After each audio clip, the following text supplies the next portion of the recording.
모세 시리즈 네 번째 시간 하나님의 이름이라고 하는 제목으로 오늘 말씀을 나누도록 하겠습니다. 네, 함께 우리 말씀 읽고 좀 나누도록 하겠습니다. 함께 읽겠습니다. 시작. 모세는 하나님께 제가 이스라엘 백성들에게 가서 너희 조상의 하나님께서 나를 너희에게 보내셨다라고 할 때 그들이 그의 이름이 무엇이냐고 물으면 제가 뭐라고 해야 합니까? 라고 말했습니다. 하나님께서 모세에게 말씀하셨습니다. 나는 스스로 있는 자다. 너는 이스라엘 백성들에게 말하여라. 스스로 있는 자가 나를 너희에게 보냈다라고 말이다. 하나님께서 또 모세에게 말씀하셨습니다. 이스라엘 백성들에게 말하여라. 여호와 너희 조상의 하나님 곧 아브라함의 하나님, 이삭의 하나님, 야곱의 하나님이 나를 너희에게 보내셨다라고 말이다. 이것이 내 영원한 이름이요 대대로 기억해야 할 내 이름이다. 아멘. 네. 얼마 전에 이제 끝이 났는 그 Sing Again이라는 프로그램이 있었습니다. 무명 가수전이라고 하는 부제가 붙어 있었는데 이게 어떤 프로그램이었냐면 앨범이 나왔고 정식 가수협회에 등록된 가수지만 대중들에게 알려지지 않은 이름을 가지고 있었던, 우리가 소위 말하는 무명 가수라고 불리는 그 가수들이 경합을 벌이는 그런 프로그램이었습니다. 그러니까 수준이 일단 높죠. 한때는 또 인기 가수였던 그 과거에 그 옛날 가수라고 불리는 분들도 나와서 화제가 되기도 했었습니다. 이름은 가려져 있는데 실제로 자기 이름을 내걸지 않고요, 이름을 숨기고 1호, 2호, 3호에서 71호인가요? 하여튼 71호까지 가수들이 있었는데 그 중에 막 눈에 들어오는 가수들이 있었어요. 누가 있었어요? 30번 가수, 30호 가수라고 하는 우승자, 지금 사실 우승했던 사람이 눈에 확 들어왔습니다. 그리고 또 그분이 우리 교계 어른의 아들이라는 이야기를 또 들으면서 또 막 반갑기도 했었습니다. 어쨌든 그리고 또 63호 가수, 여보세요로 끝내버린, 여보세요라는 네 글자만 했는데 그냥 초토화되어 버린 톤이 정말 독특하고 좋은 그런 20살짜리 청년이 하나 나왔었습니다. 그리고 또 29호 가수인가요? 네. 헤비메탈, 정통 헤비메탈만 20년 했다고 하는 부산 사나이가 또 나왔습니다. 그래서 그분들이 막 주목받으면서 결국 1위, 2위, 3위를 했어요. 그러면서 마지막 그 스테이지에서 자기의 이름을 나는 누구누구누구다 이렇게 이름을 탁, 이걸 우리 소위 말하는 계시라고 부르죠. 숨겨두었다가 탁 이렇게 드러내는 순간이 있었습니다. 그러면서 그때 얼마나 그 감격이 있었겠어요. 보는 우리도 감격이 있었는데 내 이름을 알지 못하는 수많은 대중들에게 처음으로 내 이름을 탁 소개하는 그 시간. 그래서 여러분, 이 이름이라고 하는 것은요 우리에게 있어서 굉장히 중요합니다. 그래서 여기 신천대로로 이렇게 지나가다 보면 한 간판이 이렇게 세로로 달려 있는데 누가 이름을 함부로 짓는가라고 이렇게 적혀 있어요. 그래서 그걸 보면서 그래, 함부로 지으면 안 되겠네 라는 생각을 모두가 할 수밖에 없습니다. 근데 알고 보니 그 집은 철학관이었던 것입니다. 이름 지어주겠다 그런 겁니다. 이름이라고 하는 것은요 그 존재의 의미를 부여하는 아주 중요한 뜻을 가지고 있습니다. 그래서 여러분, 문자들을 보면 상형 문자라는 게 있어요. 상형 문자는 어떤 거죠? 뭐 뱀 모양 이렇게 해가지고 그게 뱀이고, 또 한자에도 보면 상형 문자들이 곳곳에 들어가 있는데 이런 동물의 모양들, 양 같은 경우는 뿔 2개 이렇게 해서 양의 그 글자가 돼 있어요. 그리고 이거는 상형 문자라 그래요. 그런데 여러분, 히브리어는 상형 문자가 아니라 의미론적인 문자예요. 그래서 이름을 딱 부르는 것은 뭐냐면 그 존재가 어떤 정체성을 가지고 있는가에 대한 어떤 부름이에요. 그래서 이게 calling, 누군가를 불러내다라고 할 때는요, 코끼리라고 하는 존재가 어떻게 만들어졌어요? 아담이라고 하는 하나님의 대리 통치자인 하나님께서 세우신 이 아담이 어느 날 코가 긴 이 동물을 보고요, 코끼리라고 해서 사실은 그 존재가 정체성이 세워진 거예요. 그래서 이름은 단순히 그 모양을 나타내는 것을 넘어서 그 존재가 어떤 존재인지에 대한 존재 본질, 존재 의미를 부여하는 의미를 갖고 있습니다. 그래서 이름은 굉장히 중요해요. 그런데 오늘 드디어 성경 역사 가운데 하나님께서 자신의 이름을 처음으로 소개하기 시작하는 장면입니다. 그 우리가 이제 많이 불러왔던 여호와라고 하는 이름인데, 사실 이 여호와의 이름은요 창세기에도 다 등장해요. 여호와의 이름을 부른 수많은 사람들의 이야기가 나옵니다. 그리고 심지어 여호와 이레라고 하는 이름은 이 모세에게 여호와라는 이름을 계시하기 전에 주님이 여호와 이레라는 이름을 계시한 적이 있어요. 그런데 그 의미에 대해서는 단 한 번도 얘기하신 적이 없어요. 그냥 여호와였어요. 이런 거죠. 여러분, 그 어떤 의미가 부여된다는 것은 이런 거예요. 처음에는 그냥 우리 모두에게 무지개는 무지개였어요.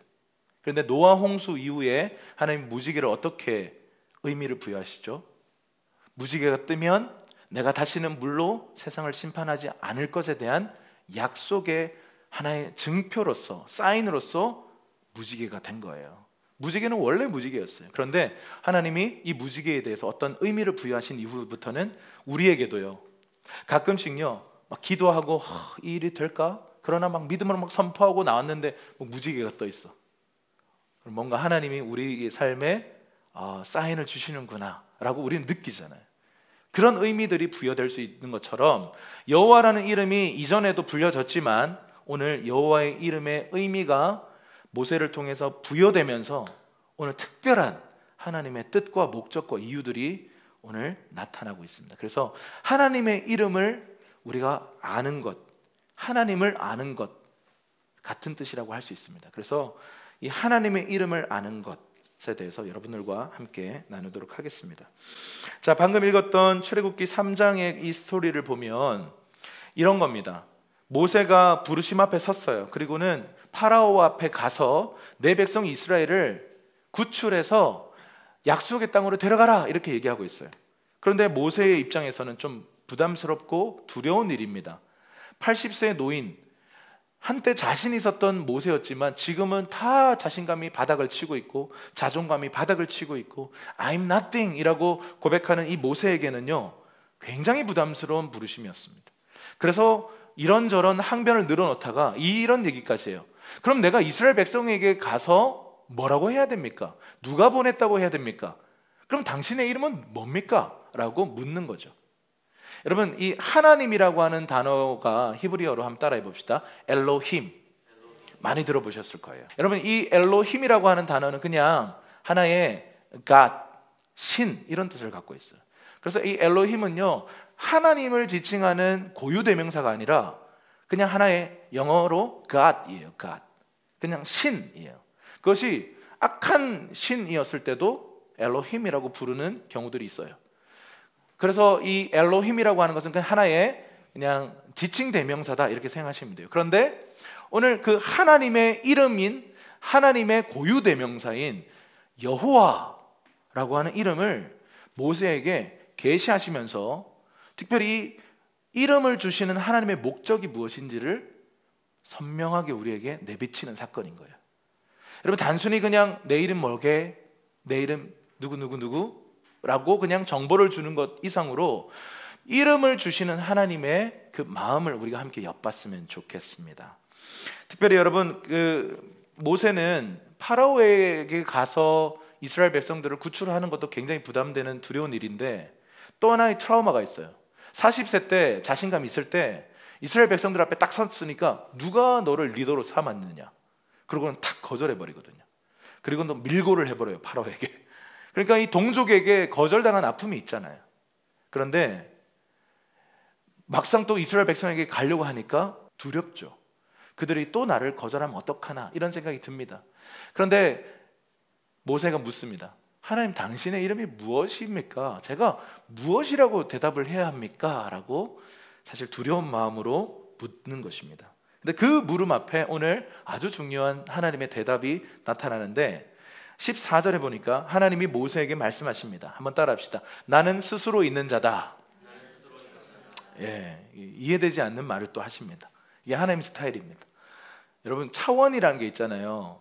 뭐 1차원, 2차원, 4차원, 뭐 우리 조금 독특한 사람들 4차원이다 이렇게 얘기하는데 하나님은 한 몇 차원 정도 되실까요? 37,800차원 정도 되지 않을까요? 그분의 차원과 우리의 차원은 완전히 달라요. 그 인터스텔라 영화 보면 다른 차원에서 이 현실 차원으로 연결되지 못해서 막 발버둥 치는 모습이 나오거든요. 하나님의 차원은요 완전히 다릅니다. 우리를 바라볼 때, 우리에게 뭔가를 말씀하실 때 이해되지 않는 것은 당연해요. 그런데 우리가 이해될 수 있는 유일한 길이 뭔지 아세요? 완전히 전혀 다른 차원에 계신 그 하나님이 우리의 차원으로 이해되도록 계시해 주셔야 돼요. 근데 계시만 해도 이해가 안 돼. 이걸 설명해 주셔야 돼요. 그리고 우리가 이것을 때로는요 묵상하고 연구할 필요가 있어요. 여러분, 이 특별히 나는 스스로 있는 자다라고 하는 이 표현이 오늘 우리의 아주 숙제인 것입니다. 여러분들과 함께 이 부분을 좀 계속 풀어나가기 전에, 자, 하나님이 하나님의 이름을 가르쳐 주시면서 한 가지 경고하신 게 있어요. 그 밑에 말씀, 출애굽기 20장 7절 말씀인데요, 한번 읽어보겠습니다. 시작. 너는 내 하나님 여호와의 이름을 함부로 들먹이지 마라. 여호와는 그 이름을 헛되게 받고 함부로 들먹이는 자들을 죄 없다 하지 않으실 것이다. 아멘. 이 말이 뭐냐면 하나님의 이름을 망령되게 일컫는 사람들은 그것은 엄청난 큰 죄다, 이렇게 얘기하는 거죠. 그래서 여러분, 이 십계명에 여호와 이름을 함부로 들먹이거나 망령되게 부르면 안 된다라고 적혀 있기 때문에 이스라엘 사람들이요 이 구절을 그대로 받아들여서 어떤 행동을 취했냐면요, 우리 한번 히브리어 한번 띄워주실래요? 이게 히브리어예요. 히브리어인데 히브리어는 오른쪽에서부터 왼쪽을 읽어요. 우리는 왼쪽에서 오른쪽을 읽는데 히브리어는 오른쪽에서 왼쪽을 읽는데, 이거를 이제 4개의 자음으로 이루어져 있어요. 이게 고대 히브리어예요. 요즘에 히브리어 보면, 히브리어 보신 적 있는 분들은 요 밑에 점이 찍혀 있거나 점이 3개 있고 뭐 이런 걸로 모음을 만들어 놨어요. 이거는 현대에 와서 이렇게 붙인 거예요. 왜냐하면 흩어졌던 이스라엘 사람들이 사실은 모음을 잃어버렸어요. 고대 히브리어를 그 누구도 알지 못해요. 그런데 자음만 딱 있는 거죠. 그래서 이거를 어떻게 읽어야 되는가를 사실은 왜 잃어버렸냐 하면요, 전승이 끊어져 버렸어요. 왜 전승이 끊어졌냐면 사람들이 여호와의 이름을 망령되게 일컬으면 안 되니까 안 부른 거예요. 쓰긴 썼는데 입으로 일컫지를 않은 거예요. 그래서 전승이 계속되었다면 뭐 할머니 때부터 아버지 때부터 들은 게 있으니까 이게 정확하게 어떻게 읽어야 되는지를 아는데 모르는 거예요. 그래서 여호와라는 이 모음을 붙였는데 어떻게 붙였냐면요, 이 단어를 어떻게 부르기 시작했냐면 이스라엘 사람들은 아도나이라고 불렀어요. 이 아도나이는 영어로 하면 Lord예요. 주라는 뜻이에요. 그러니까 이거를 그냥 다른 단어로 대체해서 부르기 시작하니까 진짜 이 단어를 어떻게 읽는지를 잃어버린 겁니다. 그리고는 수많은 역사 속에서 자음만 툭 남아 있는 상태. 그래서 여호와라는 이 모음은 어떻게 붙였냐면요, 아도나이의 모음을 여기에 붙인 거예요. 그러니까 사실은 이거 좀 말이 안 되는 거죠. 그런데 이게 그냥 우리가 모르니까 어쩔 수 없이 아도나이의 모음을 갖다 붙여서 여호와, 예호바, 제호바라고 발음하기 시작했던 거예요. 그런데 최근에 신학자들의 연구, 최근도 아니죠, 꽤 됐습니다. 네, 연구에 따르면 여호와는 사실은 이 아도나이 모음을 붙인 거니까 사실 이것은 좀 신빙성이 없다, 많이 떨어진다. 그러면서 결국은 가장 가까운 합리적인 발음은 야훼다, 이렇게 얘기를 한 거예요. 그런데 이미 우리 책은 뭐라고 돼 있어요? 성경책 뭐라고 적혀 있습니까? 여호와라고 돼 있어요. 근데 이제 어떤 번역본들 보면 야훼라고 돼 있어요. 어떤 번역이냐면 공동 번역 같은 경우, 그리고 또 순복음 교회는 다 야훼라고 이렇게 번역이 되어 있고요. 어떤 책들을 보면 다 야훼 이렇게 번역이 되어 있는데, 사실은 여호와보다는 야훼가 조금 더 진짜 이 발음에 가까울 것이다예요. 정확한 건요, 나중에 천국 가서 물어봅시다. 몰라요, 잃어버렸어요. 근데 여러분, 여호와가 맞느냐 야훼가 맞느냐 그러면서 싸우는 것은 아주 어리석은 행동이에요. 둘 다 사실은 맞는지 몰라요. 그러나 여호와보다는 야훼가 더 가깝다, 사실 이 정도까지가 지금까지의 신학 연구의 결론입니다. 자, 그러면 이 여호와라고 하는 이 이름을 부르지 않아서 잃어버린, 여기까지 좋아요. 그런데 하나님은 이 여호와라고 하는 이름을 이렇게 수식하세요. 여호와라는 이름을 주시면서 나는 스스로 있는 자다 이렇게 얘기했는데, 이거는 뭐냐면 영어로 하니까 I am who I am. 이게 무슨 뜻입니까? 자, I am 누구라고 해야 되는데 이런 거예요. 나는 나이기 때문에 존재한다. 나는 나로 인해서 존재한다. 이거를 나는 스스로 있는 자다 이렇게 표현한 거예요. 무슨 말입니까 도대체? 자, 우리가 존재하는 것은 누군가가 우리의 이름을 불러줬기 때문이에요. 김춘수 시인의 그 꽃입니까? 나 아무 의미 없는 존재였는데 내 이름을 불러줬을 때 꽃이 됐다. 너무 멋진 표현 아닙니까? 여러분, 우리가 아무 의미 없는 존재인데요, 하나님이 우리의 인생을 딱 부르실 때 우리는 굉장히 유의미한 존재, 아니 신적인 존재, 하나님과 연결되는 존재로 우리는 이렇게 일어나는 것입니다. 그런데 여러분, 하나님은 다른 어떤 타자에 의해서 존재하는 분이 아니에요. 하나님을 누군가가 불러줘야만 그분이 존재할 수 있는 게 아니라 하나님은 하나님 그분 자체로 존재하시는 분이라는 거예요. 자, 그런데 여러분, 요 표현이요 그리스적인 세계관이에요. 그리스적인 세계관 안에서 하나님은 스스로 있는 자다라고 그동안 번역을 해왔고 전통적으로 알려져 왔어요. 그런데 최근에 이 부분에 대해서 그리스적인 이 관점이 틀렸다라고 말하는 건 아니에요. 저는 이것도 굉장히 소중한 부분이라고 생각해요. 그런데 또 하나는 뭐냐면 히브리적인 관점으로 이거를 원어를 연구하다 보니까 이게 존재론이 아니라 동사를 발견한 거예요. 동사라는 것을 발견한 거예요. 그래서 이게 스스로 있는 자라고 하는 이 단어가요, 한번 따라합시다. 하야. 하야라고 하는 히브리어 동사인데 이 하야 동사가 스스로 있는 자로 이렇게 번역이 되어 있는데, 이 스스로 있는 자라는 이 표현보다 사실은 이 단어 하야라고 하는 단어는 동사다라는 거예요. 명사가 아니에요. 동사라는 거예요. 동사인데 여러분, 그 히브리어에는 시제가 없어요. 여러분, 영어에 보면 과거가 있고 현재가 있고 미래가 있잖아요. 근데 히브리어는 시제라는 게 존재하지 않아요. 근데 시제를 어떻게 분간하느냐? 동사가 완료냐 미완료냐예요. 완료면 과거죠. 미완료면 현재이거나 미래인 거예요. 그래서 이 히브리어를 볼 때 요 하야를 이런 거예요. 나는 하야 동사 미완료형이다 이렇게 말씀하신 거예요. 나는 하야 동사 미완료형이야 이렇게 말씀하신 거예요. 이게 아주 직관적인 해석이에요. 이게 뭐냐면 나는 계속 뭔가를 하고 있었어. 그런데 그 하고 있던 그 일이 완료되지 않은 상태에 있는 하나님이야 이렇게 말씀하신 거예요. 이게 도대체 이거를 굳이 영어로 그리스적인 어떤 틀 안에 가져오니까 이런 번역이 되는 거예요. I will be that I will be.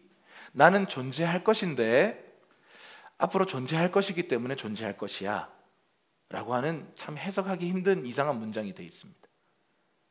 이런 거예요. 나는 동작이 완료되지 않은 존재야 이런 거예요. 이게 히브리어의 그 특성을 그대로 직설적으로 번역하면 이런 뜻이에요. 난 동작이 완료되지 않은 존재야.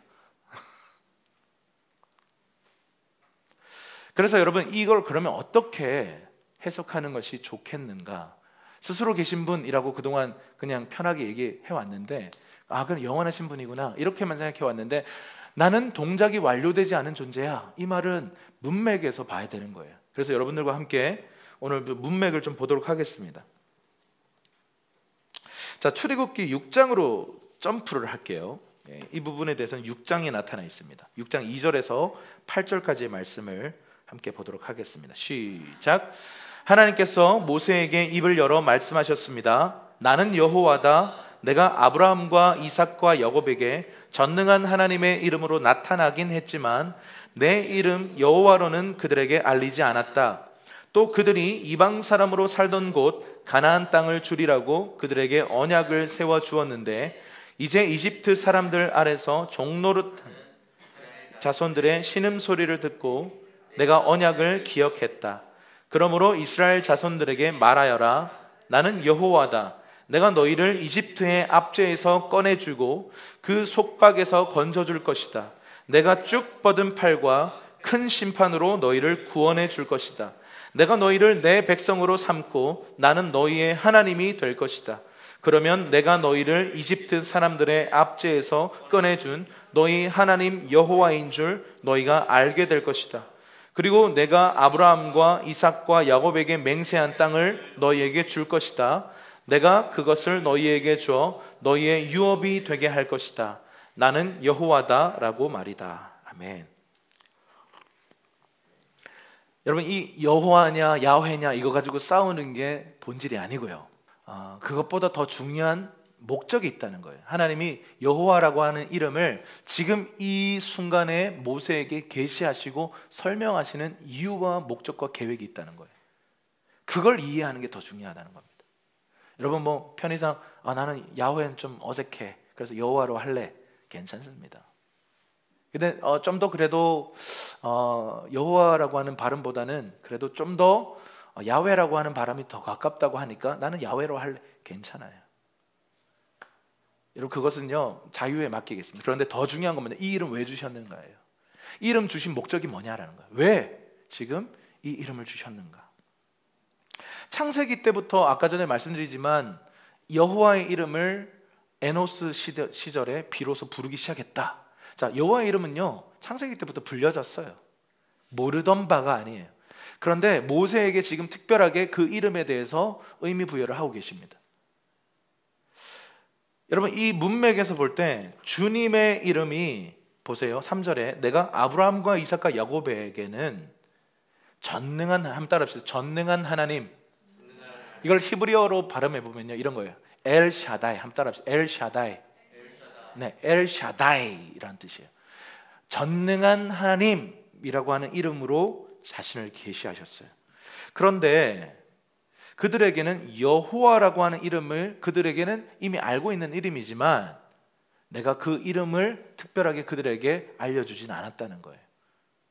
정보는 있었지만 그게 뭔지를 몰랐다는 거예요. 오히려 엘 샤다이의 하나님을 경험했다는 거예요. 전능한 여호와를 경험했다는 거죠.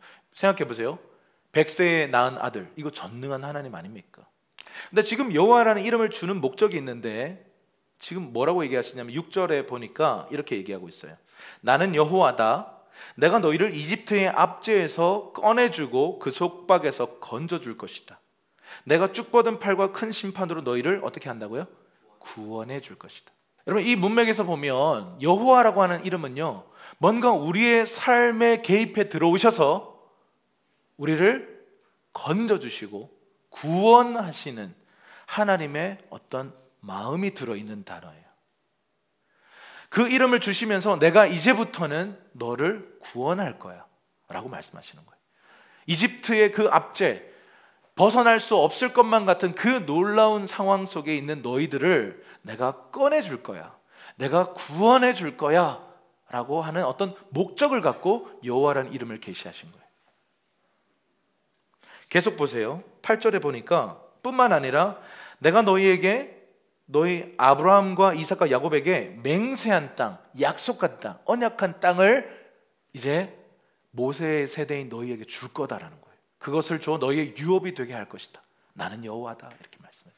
여러분, 여호와라는 이름을 주시면서 우리를 구원하실 것을 약속하세요. 그리고는 너희 선조 아브라함과 이삭과 야곱의 하나님이었던 내가 내 이름 여호와를 이름을 걸고 너희에게 얘기하는데 너희에게 약속의 땅 줄게 이렇게 말씀하십니다. 그럼 여호와라는 이름은 어떤 거예요? 동작이 완료되지 않은 존재라는 거예요. 아브라함과 이삭과 야곱에게 약속을 주셔서 그 약속을 이루어 오고 계신 하나님께서 동작이 완료되지 않은 상태인 거예요. 그래서 내가 모세 너를 통해서 너희 세대를 통해서 내가 이 일을 이어갈 거야. 그런데 지금 너희가 지금 상황이 어렵잖아. 그러니까 내가 너희를 구출할 거야. 이집트의 속박으로부터 내가 탈출시킬 거야. 이게 여호와라고 하는 이름을 갖고 있는 뜻인 거예요. 구원이라는 뜻이에요. 언약을 이룸이라는 뜻이에요. 여러분, 이 이름을 딱 주시고부터 어떤 거냐면 너희와 나는 이제 특별한 관계로 들어가는 거야. 뭐 우리 가끔씩 이렇게 영화 같은 거 보면 어떤 위급한 그 위기 상황에 만나가지고 서로 누군지도 모르다가 같이 막 등대고 막 싸우고 두두두두 하다가 이제 끝에 이름이 뭐예요? 그렇게 하면 제시카예요. 이렇게 얘기하잖아요. 그러면 뭔가 이렇게 이름도 모르고 있다가 이름 알고부터 뭔가 관계가 형성되는 거죠. 여러분, 하나님께서 지금 자신의 이름을 계시하시면서 너희와 나는 아주 특별한 관계로 들어가는 거야. 나는 너희의 하나님이 되고 너희는 내 백성이 되는 거야 라고 하는 아주 특별한 관계 형성의 시작점인 거예요. 예레미야 33장 2절에서 3절도 이 부분을 잘 보여줍니다. 한번 읽어보겠습니다. 시작. 이를 행하시는 여호와, 그것을 만들며 성취하시는 여호와, 그의 이름을 여호와라 하는 이가 이와 같이 이르시도다. 너는 내게 부르짖으라. 내가 내게 응답하겠고 내가 알지 못하는 크고 은밀한 일을 내게 보이리라. 자, 하나님은 동작이 완료되지 않은 분이세요. 계속해서 뭔가를 일하시는 분이신데 지금 예레미야 33장에 뭐라고 말씀하세요? 일을 행하시는 여호와, 그 일을 만들며 성취하시고 이루시는 여호와께서 이렇게 말씀하세요. 지금 예레미야는 어떤 상황에 있냐면요, 상황이 어려워진 상황에 있습니다. 지금 시위대 뜰에 갇혀있는, 감옥에 갇혀있는 상황이에요. 그리고 이 세대는 어떤 상황이냐면 바벨론에 사로잡혀가는 상황이에요. 인생을 살다 보면 우리의 삶에 문제가 나타나요. 위기 상황이 찾아옵니다. 어려움이 닥쳐와요. 그때 여호와라 하는 분께서 우리에게 말씀하세요. 너는 내게 뭐하라? 부르짖으라. 여러분, 하나님의 일하심의 통로는요 딱 하나예요. 부르짖음이에요. 겸손하게 주님 앞에 나와서 그 문제를 갖고 와서 부르짖는 거예요. 하나님, 여호와 하나님, 나를 구원해 주십시오. 여호와 하나님, 이 파라오의 압제로부터 나를 벗어나게 해 주십시오 라고 하는 이 부르짖음이 터질 때요, 여호와 하나님께서 일을 행하시기 위해 이미 동작이 완료되지 않은 상태이신 그분께서 오셔서 일을 행하십니다. 할렐루야. 우리를 건져주시고 우리를 새롭게 하시고 우리 인생에 개입하셔서 길을 만드시는 하나님께서 바로 여호와 하나님이신 거예요. 얼마나 위로가 되는 이야기입니까? 복음이에요. 여호와라는 이름이 우리에게 복음이에요. 여호와 이름을 부르십시오. 그분의 이름에 능력이 있는 줄 믿습니다. 그 부르짖음, 여호와의 이름을 부르는 거예요. 여호와 하나님, 우리를 돌아봐 주십시오. 여러분, 우리가 이 코로나 상황을 지나면서 개인적으로, 가정적으로, 어떤 사업체나 또 공동체적으로 어려움을 많이들 겪고 있습니다. 이미 어떤 분들은 사업이 이렇게 접어버린 분들도 많고요. 지금 수많은 교회들이요 문을 닫고 있습니다. 이 어려움 속에서 우리가 할 일은 딱 하나예요. 딱 하나. 생각 멈추고요, 여호와의 이름을 부르는 거예요. 여호와 하나님, 내 문제를 돌아봐 주십시오. 여호와 하나님, 우리 가정의 이 어려움을 돌아봐 주십시오. 여호와 하나님, 우리 교회의 이 문제를 살펴주십시오. 딱 하나만 하면 주님 뭐 하신다고요? 우리 인생에 개입하셔서 일하십니다. 그분은 웨이메이커, 길을 만드시는 분이세요. 기적을 행하시는 분이세요. 그래서요, 이 여호와의 이름에 어떤 수식어들이 이렇게 붙어요. 특별히 이 출애굽기에 이 여호와의 이름이 계속해서 계시되는데요, 이 여호와에 붙는 이 수식들을 하나하나 좀 살펴보겠습니다. 우리 다음 화면. 첫 번째는 뭐냐면, 한번 따라합시다. 여호와 이레. 네, 여호와 이레라고 하는 단어입니다. 이 이레는 어떤 뜻이냐면요, 준비하시는 하나님, 공급하시는 하나님이세요. 여호와의 산에서 하나님께서 다 예비하셨다는 거예요. 이게 아브라함과 이삭을 이렇게 잡는, 이삭을 주님께 제물로 바치는 그 사건에서 주님이 딱 스탑하시고 수량을 예비해 놓으신 하나님을 이야기하는 거예요. 그래서 이 여호와 이레는 뭐냐면 우리의 필요를 아시고 채우시는 하나님이란 뜻이에요. 이것이 영적인 필요든 정서적인 필요든 물질적인 필요든 모든 우리의 필요를 다 아시고 다 준비해 놓으셨다. 그리고 공급하실 것이다. 이게 여호와 이레의 하나님이십니다. 여러분, 그런 상황이 있으신 분이 계시다면, 지금 어떤 결핍이 있다, 채워져야 하는 상황입니다 라면, 여러분 여호와 이레의 하나님을 부르세요. 여호와 이레의 하나님을 찬양하십시오. 여호와 이레의 하나님을 높이십시오. 그분을 경배하십시오. 그러면 여호와의 이레의 하나님이요, 인간의 역사 속에 개입해 들어오셔서 내 삶의, 내 일상 속에 개입해 들어오셔서 공급하시고 예비하시고 준비하실 줄로 믿습니다. 이게 우리에게 소망 아니겠습니까? 자, 두 번째 한번 따라합시다. 여호와 라파. 여호와 라파는요, 치료하시는 하나님이세요. 우리의 모든 질병, 우리의 모든 아픔, 우리의 모든 괴로움을 어떻게 하신다고요? 치료하신다라는 거예요. 마라의 쓴물을 단물로 바꾸신 하나님. 우리 안에 있는 깊은 비통한 심령, 상처를 치료하시는 하나님으로 하나님은 자신을 계시하셨어요. 여러분, 아프십니까? 병이 있으십니까? 마음에 깊은 상처가 있으십니까? 하나님은 여호와 라파의 하나님이세요. 여호와 라파의 하나님을 부르십시오. 그러면 주님이 우리 인생에 개입해 들어오셔서 치료하시고 회복하실 줄로 믿습니다. 그걸 약속하신 거예요. 약속하신 거예요. 나 지금 동작이 완료되지 않았어. 여러분, 저것은 과거에 일어났던 한 사건, 역사 속에 있었던 하나의 그 사건에 나타난 하나님의 계신데요, 하나님 어떤 분이라고요? 동작 완료가 안 됐대요. 미완료 상태래. 내가 너의 삶에 개입해서 또 그 동작을 하고 싶구나. 내가 너를 치료하길 원한다. 내 이름을 부르라. 이것이 여호와 이름에 담겨있는 진리인 것입니다. 세 번째입니다. 여호와 니시. 따라합시다. 여호와 니시. 이 니시라고 하는 것은 깃발이라는 뜻인데요, 깃발은 언제 흔들어요? 승리의 깃발을 흔드시는 하나님, 승리케 하시는 하나님, 승리하시고 우리를 승리케 하시는 하나님. 여러분, 어떤 패배감이 있으십니까? 여러분의 삶 안에 어떤 뭔가 내가 지금 진 것 같고, 사단에게 진 것 같고, 굉장히 어려운 그런 절망감이 있으십니까? 여호와 니시의 하나님을 찬양하십시오. 할렐루야. 주께서 전진해 온다. 여러분, 이런 여호와 니시 막 깃발 들고 찬양해야 될 것 같은 그런 선곡도 좀 해주세요. 할렐루야. 막 깃발 들고 합시다. 막 여호와 니시의 하나님을 찬양하는 그런 어떤 승리의 하나님 막 선포하면, 찬양하면요, 얼마나 기쁜지 몰라요. 영적인 막 돌파가 막 일어납니다. 여러분, 뭔가 무력감과 패배감들에게 시달리는 분들이 계시다면 여호와 니스의 하나님을 부르십시오. 여러분을 승리케 하실 줄로 믿습니다. 자, 다음은 여호와 샬롬입니다. 한번 따라합시다. 여호와 샬롬. 평강의 하나님. 샬롬은 그 이스라엘의 인사이기도 해요. 우리 안녕하세요 하잖아요. 근데 이스라엘에서는 샬롬이라고 인사합니다. 좀 더 친한 사이면 샬롬 샬롬 그래요. 근데 정말 반가우면요, 샬롬 샬롬 샬롬 이렇게 얘기합니다. 농담 아닙니다. 한 번 하면 그냥 오피셜리 한 겁니다. 두 번 하면 좀 친한 거예요. 그래서 정말 사랑하는 관계면 샬롬 샬롬 샬롬이에요. 우리 옆 사람에게 샬롬 샬롬 샬롬 인사 한번 할까요? 네. 세 번. 평강의 하나님입니다. 여러분 마음속에 염려와 근심과 불안함과 여러분 어떤 두려움들이 여러분 안에 있으세요? 그렇다면 여호와 샬롬을 부르세요. 우리에게 샬롬을 주시는 하나님. 상황과 환경과 상관없어요. 그냥 하나님이 샬롬을 주셔버리세요. 문제가 그대로 있는데요, 기도하고 나면 어떤 평강이 생깁니다. 기도실 나오면서 문제는 그대로인데 내 안에 평강이 찾아오니까 그 문제에 휘둘리지 않습니다. 이것이 뭐냐면 여호와 샬롬을 부르는 사람들이에요.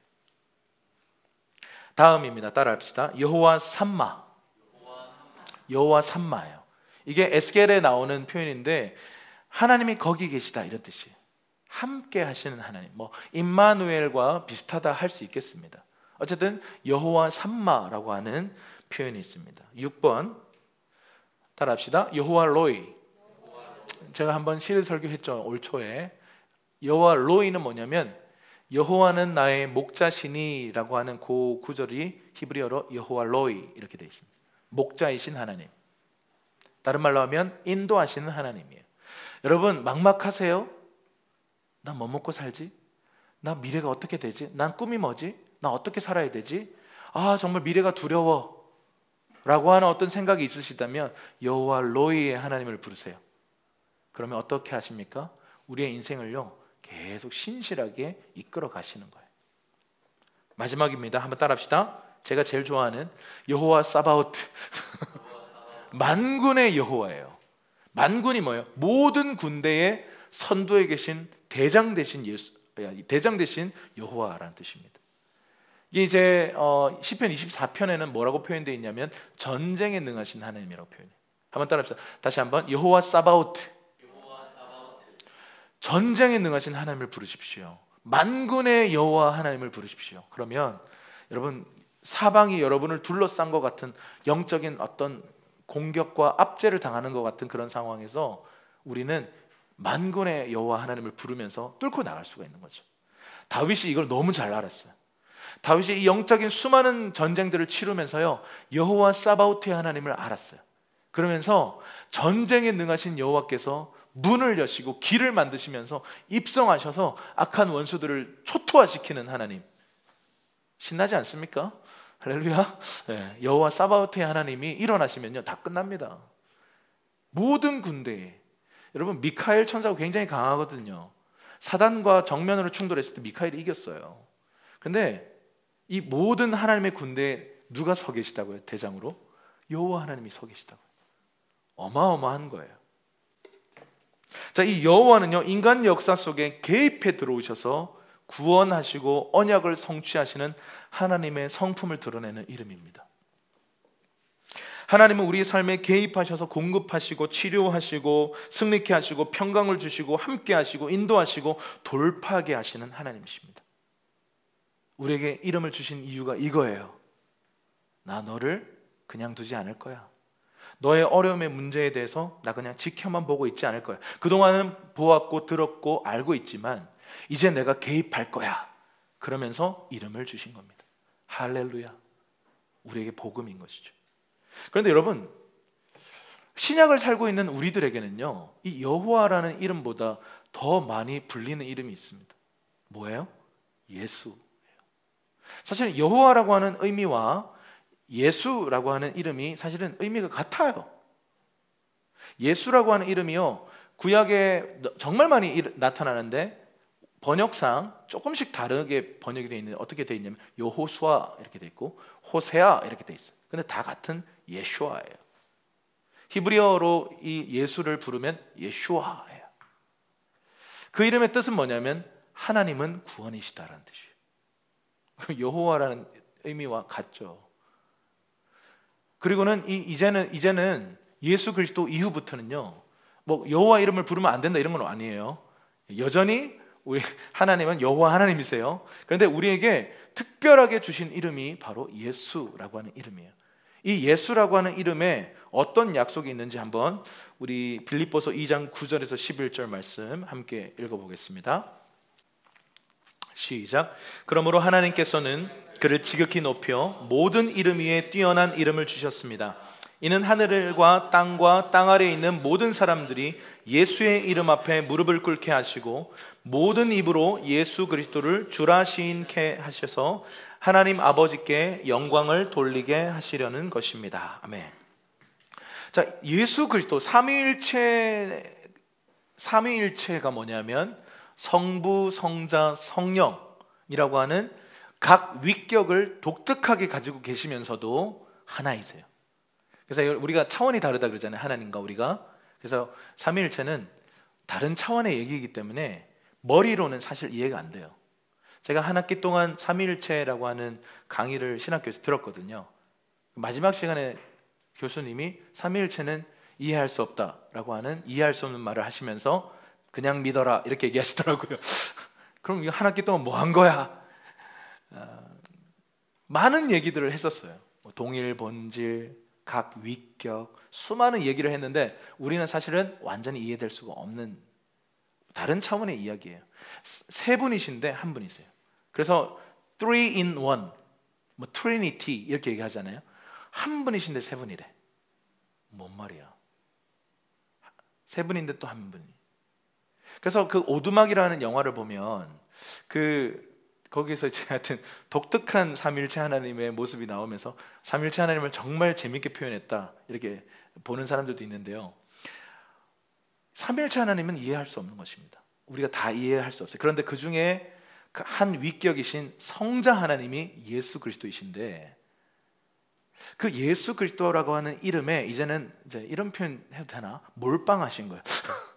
모든 구약의 약속과 야훼, 여호와라고 하는 이름에 들어가 있는 모든 파워와 능력과 권세와 이 모든 것들을요, 이제는 예수라고 하는 이름 위에다가 다 넣어주시고는 이 이름은 모든 이름 위에 뛰어난 이름이야 라고 말씀하신 거예요. 이렇게 하신 하나의 과정이 뭐였냐면 십자가였어요. 인간이신데 사람으로 이 땅에 오셔서 자기를 비워내고 겸손의 그 극치까지 내려가셔서 십자가에서 딱 죽으시고 그를 다시 살리시고 일으키셔서 주님은 이제 하나님 아버지께서 모든 이름 위에 뛰어난 이름을 예수에게 주시면서 이제 예수 이름 앞에 모든 것이 무릎 꿇게 될 것이야. 하늘에 있는 것과 땅 위에 있는 모든 자들과 땅 아래에 있는 모든 자들, 다시 말해서 모든 천사와 모든 인류와 모든 악한 영들마저 예수 그리스도의 이름 앞에 무릎 꿇게 될 것이다. 그리고 모든 인류가 예수를 Lord, 아도나이로 고백하게 될 것이다. 할렐루야. 이제는요, 예수라고 하는 이름에 이 모든 구약의 약속과 능력과 권세가요 집약되면서, 여러분, 우리 그동안 예수 이름으로 기도했습니다. 이게 얼마나 놀라운 기도인지 모르는 거죠. 그냥 익숙한 표현이지만 예수 이름으로 뭔가를 선포하면 천군이 움직이는 것입니다. 믿음으로 할 때요. 예수 이름으로 무언가를 향해서 명령하면 천사들이 움직이는 것이에요. 주님이 약속하셨어요. 그 밑에 요한복음 14장 14절 이렇게 약속하셨어요. 우리 큰 목소리로 읽어볼게요. 시작. 너희는 내 이름으로 무엇이든지 구하라. 그러면 내가 다 이루어 주겠다. 이게 엄청난 얘기 아닙니까? 이제는 예수 이름으로 무엇이든지 구하면 주님이 이루어 주겠다 이렇게 말씀하셨어요. 그 무엇이든지 안에 사실은 하나님의 뜻과 조율되는 과정이 있다는 것이 설명되어 있습니다. 그러니까 아무거나 구하면 되는 게 아니라 사실 주님의 뜻 안에서 우리가 기도를 통해서 주님의 뜻을 조율해서 그 주님의 뜻에 합한 모든 무엇이든지 구하면 다 주시겠다는 거예요. 문제는 너희가 믿느냐. 예수 이름이 어떤 사람들에게는 그냥 아무 생각 없는 정보고요, 어떤 사람에게는 삶의 전부인 것이에요. 예수 그리스도의 이름으로 수많은 골리앗과 같은 어떤 문제 앞에 이것을 뚫고 가는, 어떤 사람들에게는 귀신이 이 한 번의 선포에 막 떠나가 버리고 질병이 치료되고 불가능했던 상황들 안에 문이 열려버리고 없던 길이 생겨나고 기적이 나타나는 일에 그 근원적인 통로가 예수 그리스도의 이름인 줄 믿습니다. 여러분, 이 예수님의 이름, 하나님의 이름, 우리에게 주신 이 이름을 얼만큼 신뢰하고 계세요? 아니면 그냥 미신적인 혹은 그냥 하나의 종교적인 하나의 정보로만 우리 안에 들어와 있지는 않습니까? 오늘 이 시간에 회복하길 원해요. 여호와의 이름, 그리고 이제는 예수 그리스도의 이름으로 우리의 삶에 주님이 개입해 들어오셔서 구원하시고 언약을 지어 성취하시는 하나님으로 자신을 나타내기 원하시는, 여러분 얼마나 개입하고 싶으셨으면 사람이 되셔서 오셨어요. 그냥 사람이 되셔서 오셔서요, 이제는 내 이름으로 기도해라 라고 말씀하신 거예요. 우리가 아까 전에도 제가 목회적 기도를 이제 늘 하잖아요. 설교하러 올라와서 목회적 기도를 하면 많은 기도들 중에 하나가 자유케 하는 기도예요. 여러분, 우리가 얼마나 묶이는 줄 아세요? TV를 보다 보면 TV에 어떤 정보가 우리를 묶어요. 불안해져요. 뭔가 두려워집니다. 이러다가 나도 힘들어지는 거 아니야? 일어나지 않을 미래에 대해서 막 불안해합니다. 다들 뭐 이런 방법을 쓴다는데 나도 해볼까? 이런 생각을 하게 됩니다. 묶이는 거예요. 모든 질병을 정복하신 예수 그리스도께서 우리에게 약속하신 것은 믿는 자에게 따르는 표적이 뭐예요? 손을 얹고 기도하면 치유될 것이다. 할렐루야. 저는 수많은 치유들을 봐왔어요.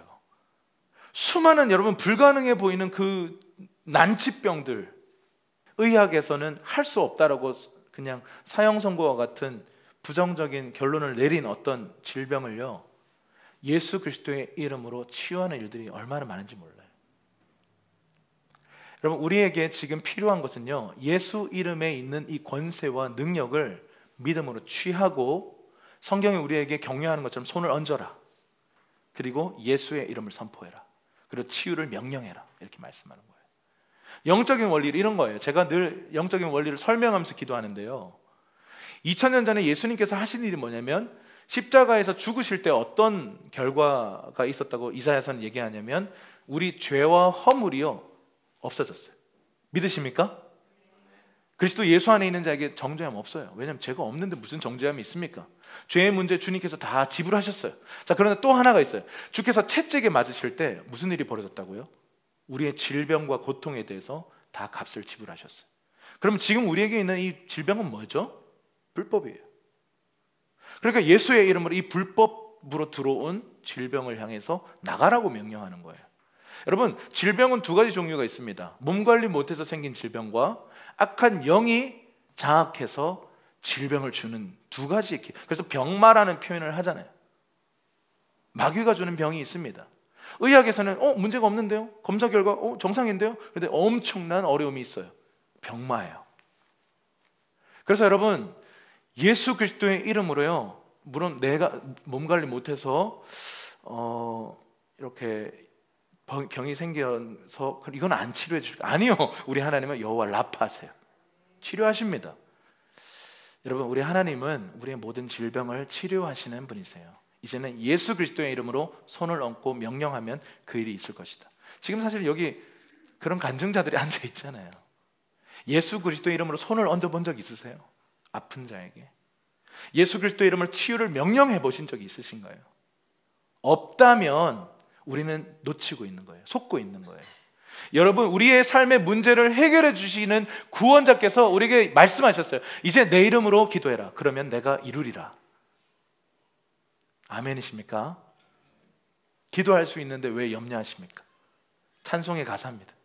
기도할 수 있는데 왜 무서워하십니까? 기도할 수 있는데 왜 절망하십니까? 예수의 이름으로 기도하십시오. 어떤 문제든, 어떤 상황이든, 어떤 저주와 같은 상황이 있든지 주님은 모든 저주와 모든 심판과 죽음을 뚫고 나오신 부활의 주님이신 줄 믿습니다.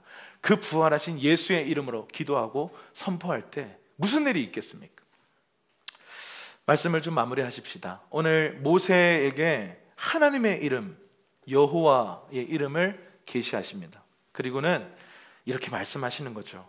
이제 너를 내버려 두지 않겠다. 보고만 있지 않겠다. 이제 내가 너의 삶에 개입해 들어가서 내가 일할 것이고 구원할 것이고 내가 했던 모든 언약들을 지어 성취할 거야.